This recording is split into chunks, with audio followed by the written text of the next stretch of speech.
এটা আপনাদের কাছে অনুরোধ, কারণ আপনারা সবাই ভালোবাসেন। কাল থেকে সবাই খুব চেষ্টা করছেন, সমস্ত মানুষ খুব চেষ্টা করছেন।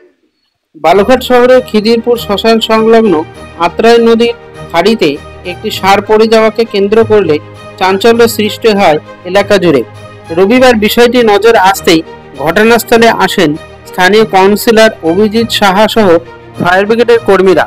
ফায়ার ব্রিগেড ও স্থানীয় বাসিন্দাদের সহযোগিতায় সারটিকে খাড়ি থেকে উদ্ধার করা হয়।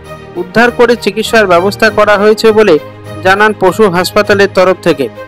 পশুপ্রেমী বিশ্বজিৎ বসাক জানিয়েছেন, সোমবার সকালে ষাঁড়টিকে ইঞ্জেকশন দেওয়া হয়েছে যাতে দ্রুত ষাঁড়টি সুস্থ হয়ে উঠতে পারে।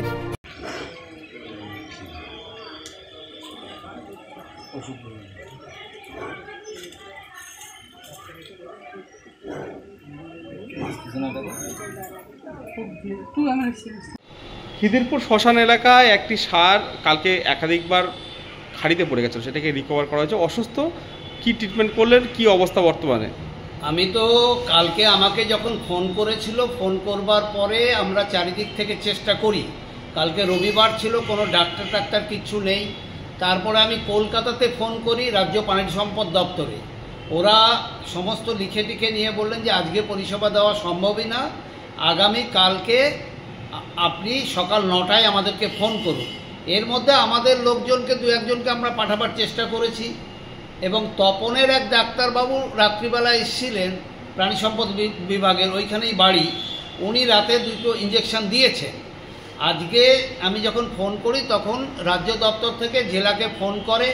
আসলে জায়গাটা এমন একটা জায়গায় যে 16 নম্বর ওয়ার্ড বালুঘাট পৌরসভার, এবং পাশেই ভাটপাড়া জিপি খিদিরপুরের, কখন কোথায় আছে আর কলকাতা নির্দিষ্ট করে চাইছে। আমি বললাম দুটোই হতে পারে। যাই হোক, ওনারা এলেন, আসবার পরে চিকিৎসা হলো, 4টে ইঞ্জেকশন পড়েছে। তারপরে মোবাইল, যে আমাদের দীর্ঘদিনের দাবি ছিল, সেটা তৈরি হয়েছে মোবাইল অ্যাম্বুলেন্স। 6টা ব্লকে পাওয়া গেছে মোবাইল অ্যাম্বুলেন্স। সেই মোবাইল অ্যাম্বুলেন্স এলো, ভিটামিন দিল, এবং অনেক জায়গায় কেটেছে সেই জায়গার জন্য মলম দিলেন, আরও কিছু ইঞ্জেকশন দিলেন। বললেন ট্যাবলেটে খাওয়াতে একটু অসুবিধা হবে, ইঞ্জেকশনটা দিলেন। আমরা পাটা সব কিছু টেস্ট করলাম আর কি, কারণ আমাদের এখানে তো মোবাইল কোনো এক্সরে মেশিন নেই। টেনে টুনে কোমরে লেগেছে কিনা সব দেখে দেখা গেল না, কিছুই না। কিন্তু সকালবেলা আর একটা ষাঁড় এসে ওকে ঢিস দিয়েছে। আমরা বারবার বললাম ওনাদেরকে, আপনারা একটু দেখুন বাঁশ দিয়ে আটকে দেওয়া যায় কিনা। একটা পলিথিন লাগিয়ে দিয়েছিল ওরা রাত্রিবেলা, সেখান থেকেও ষাঁড়টা সরে গেছিলো।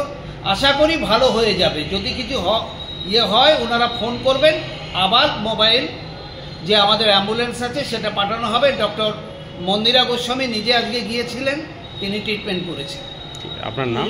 আমার নাম বিশ্বজিৎ বসাক, পরিবেশ কর্মী।